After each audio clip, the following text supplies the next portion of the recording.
Nanay, sa lahat ng araw sa mundo, hindi sapat ang isang araw para ipagdiwang ang kabutihan at pagmamahal mo. Ikaw ang unang taong naniwala sa akin, ang unang yumakap sa bawat pagkakamali ko, at ang huling susuko kahit kailan. Hindi ko man palaging nasasabi, pero ramdam ko ang bawat sakripisyo mo, sa bawat puyat, sa bawat pagod, at sa bawat pagkakataong pinili mong unahin kami kaysa sa sarili mo.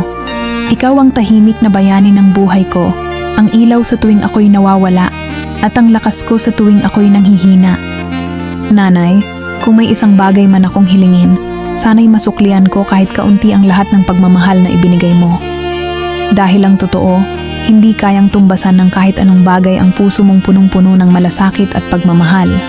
Sa araw na ito ng Mother's Day, gusto ko lang sabihin na mahal kita.